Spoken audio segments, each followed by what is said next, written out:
I'm Drew Stevenson. This is for my administrative law class. Sometimes under the Freedom of Information Act, you have a party who wants to prevent the government from disclosing some of their private information to others. And we call this a reverse FOIA suit under the Freedom of Information Act. And that's the type of case we're going to be talking about here. Chrysler Corp v. Brown. And Chrysler is the business that was trying to protect some of their business interests under the Trade Secrets Act. So, having said that, let's dive in. Chrysler Corp sought to enjoin an agency from disclosing employment data from their company. And this was about their affirmative action programs and their workforce composition and so forth. And they had submitted this information to an entity called the Office of Federal Contract Compliance Programs, or OFCCP, that would basically regulate whether government contractors were complying with our equal opportunity laws. So the regulations of the agency that oversees government contractors permit public disclosure of records, even if those records would have otherwise been exempt from FOIA disclosures, as long as the disclosure would further public interest and does not impede any agency functions or is otherwise prohibited by law. Chrysler actually had three separate arguments under different statutes. Their first was that under the trade secrets exemption under FOIA, Exemption 4, that disclosure should be prohibited. Secondly, they argued under Section 1905 of the Trade Secrets Act and the other confidentiality statutes that disclosure would be inconsistent with those statutes.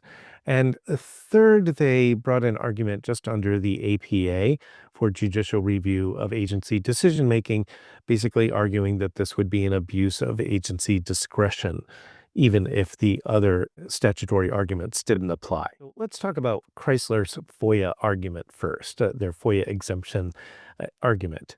They claimed that FOIA's exemptions, and especially Exemption 4, which is about trade secrets and confidential commercial information, imposed an affirmative duty on government agencies to withhold exempt material to protect privacy interests.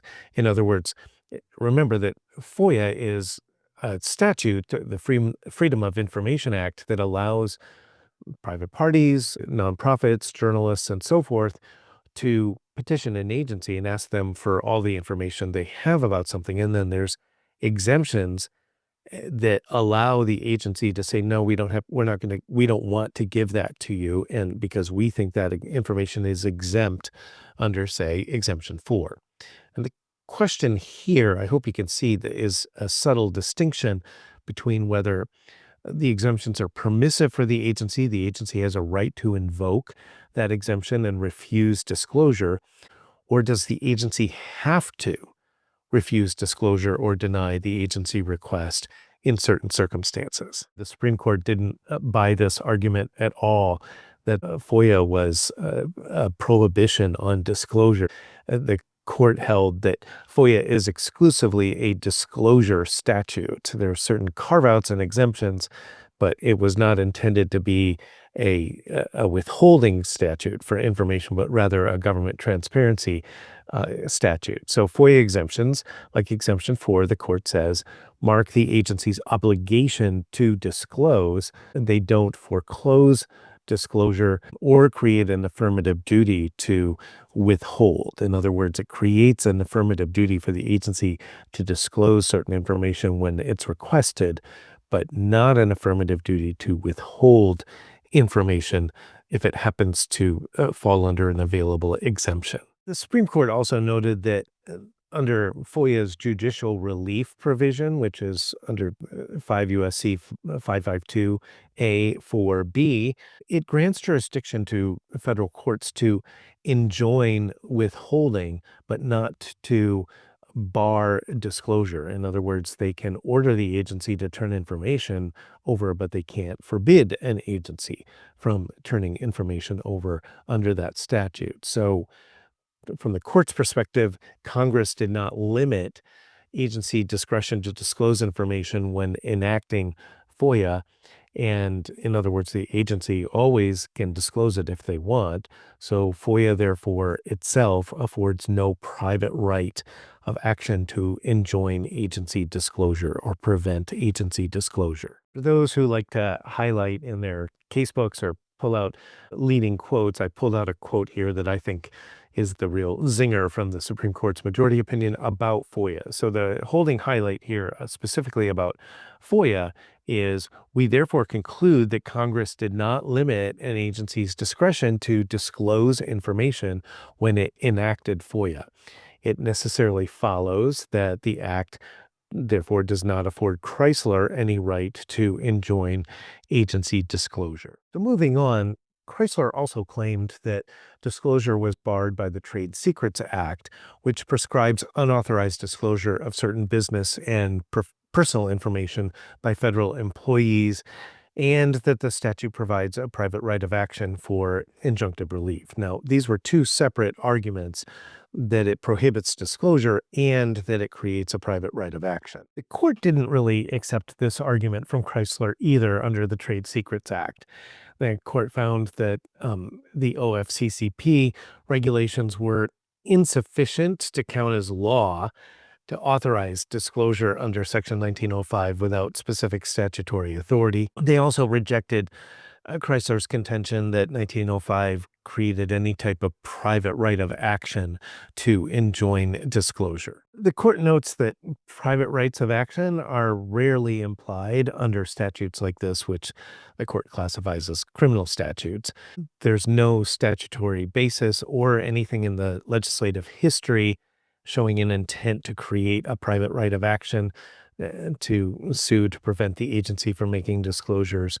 And a private right of action was not necessary to make effective the congressional purpose. In other words, sometimes in other cases, the court might say, well, there has to be some mechanism for enforcement to give the statute its implementation or force. And so therefore, the court might create a private right of action, but they only do that if it would be necessary. Like without that, the statute would sort of be a nullity. And that's not true in this case. So Chrysler had lost on its first two arguments. Its argument that the FOIA exemption created an affirmative duty not to disclose or a private right of action, and their arguments under the Trade Secret Act. They fared better on their third argument, which was basically under the APA provisions for judicial review of agency decisions in general. So in to its holding on the other issues, the court concluded that the judicial review of agency disclosure decisions should be available under Section 706(2)(a) of the APA, or Administrative Procedure Act. And furthermore, that the basis for review of any disclosure that violates 1905 would be that it's not in accordance with law within the meaning of the APA. I think it's a little unclear what the standard of review will be, but it seems like they're saying it should be under arbitrary and capricious. Chrysler wanted de novo review, but they said that's probably not necessary to determine whether the disclosure would violate Section 1905. And so the Supreme Court vacated and remanded the case for the Court of Appeals to consider whether the contemplated disclosure would violate that statute.